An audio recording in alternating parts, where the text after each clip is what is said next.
Breaking news just came out right now. Anthropic just got directed by the United States government to suspend access to Fable 5 and Mythos 5 to all foreign nationals, including their own employees. And they just disabled Fable 5 and Mythos 5 for all their customers. They received this directive from the government today at 5:21 p.m. and the letter didn't tell them exactly the specific details, but they think it's because the government has become aware of bypassing or jailbreaking methods on Fable 5. It may have something to do with this jailbreak prompt that got posted 2 days ago on the Elder Plinius Twitter account, but there's also a chance that internally they were able to find a universal jailbreak prompt for Fable 5. Anthropic is claiming that they have strong safeguards to greatly reduce the likelihood of Fable being misused, and that no testers have yet been able to find a universal jailbreak, but they also acknowledge that it's likely that universal jailbreaks will eventually be found in the future, though they don't believe there's a perfect jailbreak resistance possible today. So if you didn't test Fable 5, you basically can't anymore.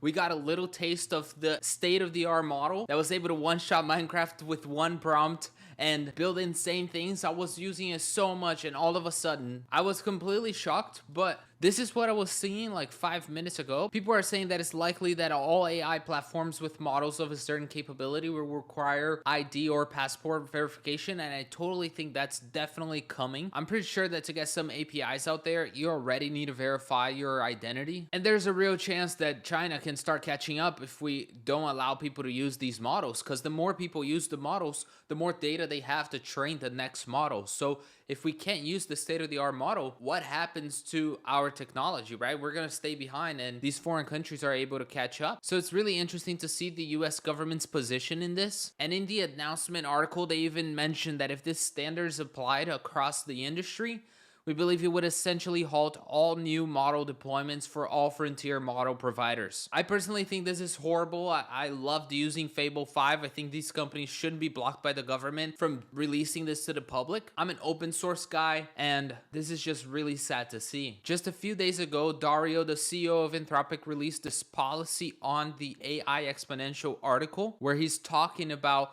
policy and legislation moving very slowly. But in this case, the Trump administration was actually pretty fast to halt access. He even mentioned that governments have grave powers and it's usually for the best that they aren't used too hastily. But honestly, Dario has kind of been asking for this. He's been advocating for policy actions and fast reaction in the future. He's been saying that his model poses very real risks to cybersecurity, creating potential for disruption of the financial sector, critical infrastructure, and national security.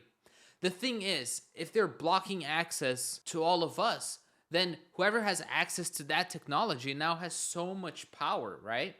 Do we really want to let just a small group of people have so much power? Or do we want to decentralize that power and give everyone the same technology? What I want you to take away from this video is that the government will always overreach. This is going to keep happening. This was just the beginning of events like this, day one. And as models get closer to AGI, governments are going to be doubling down on this even more. So it's really important that you get some local models installed on your computer. You can literally have Opus level quality of models running locally on your computer if you have enough memory RAM. But the crazy thing is that right now you can't even buy Mac Studios with more than 100 gigabytes of RAM. These models are going to keep getting better and better, and only a small amount of people are going to have access to that technology, either through having the hardware yourself and running local models, or by being part of the elite that has access to the state-of-the-art models. Matt from Bridgemind is literally having a funeral service for Fable 5, and one of the craziest things about this whole thing, in my opinion, is that they're supposed to IPO in October. This whole thing is super bearish for those companies, including OpenAI. And this is what happens when you keep telling people that your model is super dangerous, and then you suddenly release it because it's really not dangerous. And you know, it was a marketing strategy that didn't really work out. Like, it did, but it didn't, you know? And maybe the Trump administration is in this with them and they're just gonna bring it back soon and just say they added more safeguards and now it's back and everyone's gonna want to use it because it's such a big deal now and everyone's gonna be talking about it.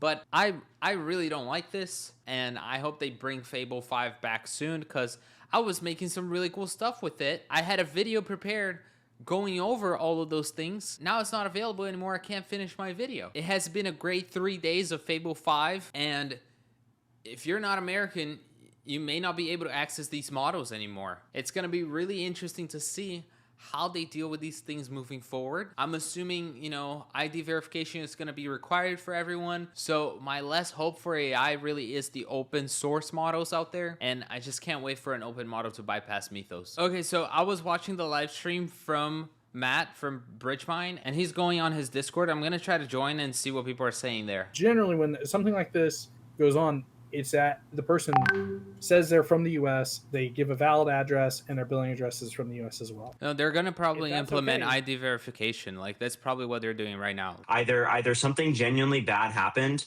or this is like some like political stunt. I don't know. Like what they're saying in the article, if you look at the article, it's this part here. They literally reference GPT 5.5 in the article. Hold on, let me find it.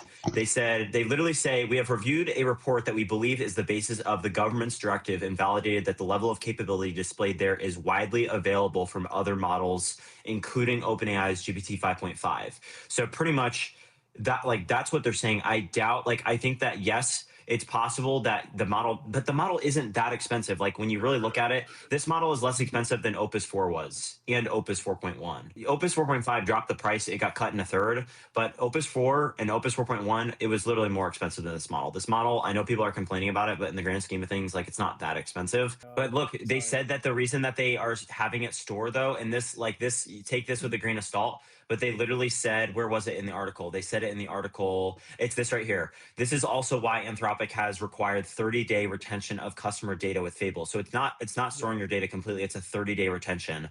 And then they say a policy change that this is literally what they're saying, a policy change that carries real costs with customers, right? But that's what allows us to research and mitigate jailbreak. So that's what they're saying. This whole thing was a result of Dario fear-mongering everyone. And I just can't imagine how crazy it must be to be a non-US Anthropic employee right now. Like, you can't even access the model that you built, while some of your colleagues and friends can. And I think this guy's right. There's a high chance that this is a marketing stunt and Trump is invested in the IPO. I really don't doubt this with all the insider trading that has been going on in the White House. People are really mad on Twitter, calling them evil, malicious. And look at this guy. This is Dario right here.